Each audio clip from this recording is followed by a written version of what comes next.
وَلَقَدْ يَسَّرْنَا الْقُرْآنَ لِلذِّكْرِ فَهَلْ مِن مُّدَّكِرٍ اعوذ باللہ من الشیطان الرجیم بسم اللہ الرحمن الرحیم نحمدہ ونصلی علی رسولہ الکریم وعلی اہل بیتہ الطیبین الطاہرین۔ السلام علیکم ناظرین محترم، عدت کے احکام کے سیریل کی دوسری قسط کے ساتھ آپ کی خدمت میں حاضر ہوں۔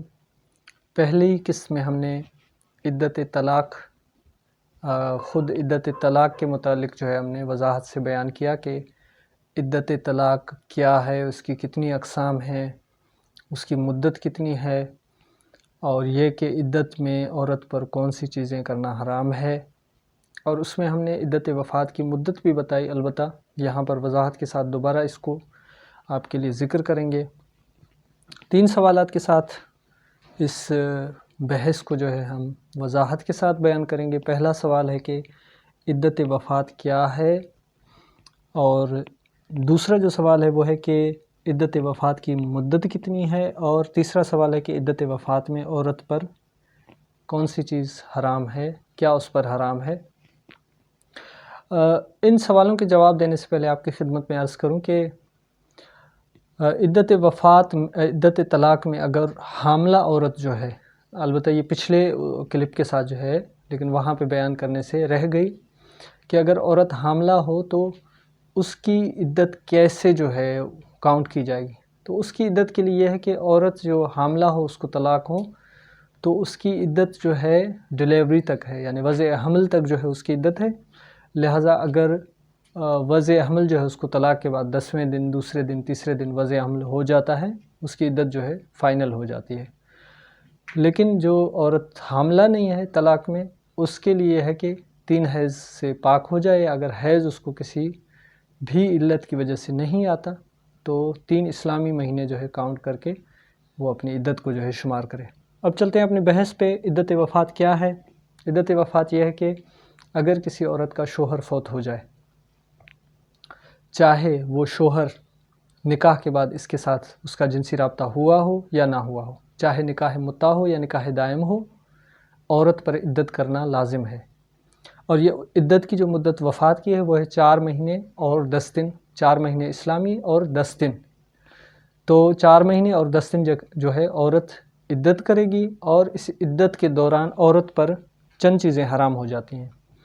پہلا یہ کہ اس عورت کے لیے 4 مہینے 10 دن تک کسی اور مرد سے نکاح کرنا حرام ہے، وہ عدت میں ہوگی۔ اور دوسرا یہ کہ اس عورت پر نئے کپڑے اور رنگ برنگی کپڑے پہننا یہ بھی حرام ہے۔ تیسرا یہ کہ اس عورت پر بناؤ سنگھار کرنا جو ہے حرام ہے، میک اپ کرنا، مہندی لگانا، کلر کرنا بالوں کو، یا جو بھی زینت و زیبائش کے جو کام ہیں وہ عورت پہ حرام ہو جاتے ہیں اس عدت کے دوران۔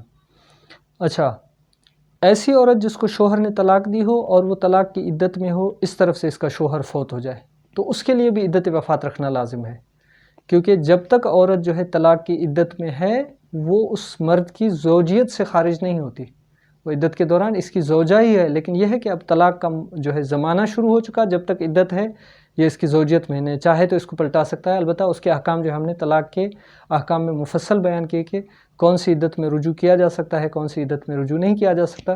لہٰذا خواہش مند حضرات جو ہیں ہمارے طلاق کے سیریل کو دیکھ لیں، وہاں سے سمجھ لیں کہ کون سی جو طلاق کی عدت ہے اس میں مرد کو رجوع کرنے کا حق ہے، اور کون سی طلاق میں مرد کو رجوع کرنے کا حق نہیں ہے۔ تو اگر ایسی جو ہے طلاق کی عدت کے دوران جو ہے اگر عورت کا شوہر فوت ہو جائے تو اس عورت پر بھی عدت جو ہے کرنا لازم ہوتی ہے، چاہے وہ عورت جو ہے حیض سے نا امید ہو چکی ہو، یعنی اب حیض آنا اس کو بند ہو گیا، بوڑھی ہو گئی، اس کے لیے بھی عدت کرنا لازم ہے۔ چاہے وہ عورت جس کی عمر 9 سال تک نہیں پہنچی اور اس کا شوہر فوت ہو جائے، اس کے لیے عدت کرنا بھی لازم ہوتی ہے۔ اب اگر وہی عورت جس کو عدت کرنی ہے اس کا شوہر معذرت کے ساتھ وہی عورت جس کا شوہر فوت ہو جائے حاملہ ہو، تو اس کی عدت کیسے کاؤنٹ ہوگی؟ تو اس کی عدت جو ہے وہ ان دونوں عدتوں میں سے وضع حمل تک جو مدت ہے یہ والی، یا 4 مہینے 10 دن والی، جو بھی زیادہ ہے وہی اس کی عدت ہے۔ یعنی اگر عورت کا وضع حمل جو ہے شوہر کی وفات کے بعد جلدی ہو جاتا ہے تو اس کو چاہیے کہ 4 مہینے 10 دن عدت کرے۔ اگر 4 مہینے 10 دن کے بعد اس کا وضع عمل ہوتا ہے تو 4 مہینے 10 دن اس کو عدت نہیں کرنی، بلکہ جب تک جو ہے بچہ اس کے پیٹ سے باہر نہیں آئے تب تک اس نے جو ہے عدت کرنی ہے۔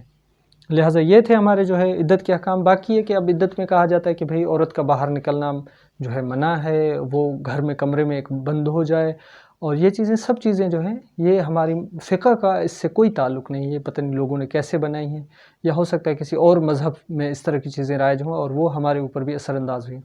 ہمارے مذہب میں اس طرح نہیں، فقط ایک چیز ہے یہ کہ عورت کا جو اپنا گھر ہے اس سے رات کو کہیں باہر ٹکنا، اس کا جو ہے رہنا جو ہے وہ مکروہ ہے۔ مکروہ ہے یعنی ناپسندیدہ عمل ہے، اگر کرے گی تو اچھا نہیں ہے، نہ کرے تو بہتر ہے۔ باہر نکلنے پہ کوئی پابندی نہیں۔ بڑی پریشان ہوتی ہیں وہ جاب کرنے والی لیڈیز جن کے شوہر فوت ہو جاتے ہیں، جاب پہ کیسے جائیں، بیمار ہو جاتی ہیں، گھر میں پڑی رہتی ہیں، ان کو باہر ڈاکٹر کے پاس نہیں لے جایا جاتا اس خوف کی بنا کے اوپر کہ بھئی عدت جو ہے ٹوٹ جائے گی۔ نہیں بھئی، عدت نہیں ٹوٹتی۔ عدت جو ہے اس میں شادی کرنا، بناؤ سنگھار کرنا، رنگ برنگی کپڑے پہننا، میک اپ زینت وغیرہ کرنا، یہ چیزیں حرام ہوتی ہیں۔ لہٰذا آپ کہیں پہ بھی یہ چیز نہیں دیکھیں گے کہ عورت کا گھر سے باہر نکلنا حرام ہے، یا وہ نامحرم جو رشتہ دار ہیں ان کے سامنے نہیں آ سکتی، فقط محرم رشتہ داروں کے سامنے، ایسی کوئی بات نہیں ہے۔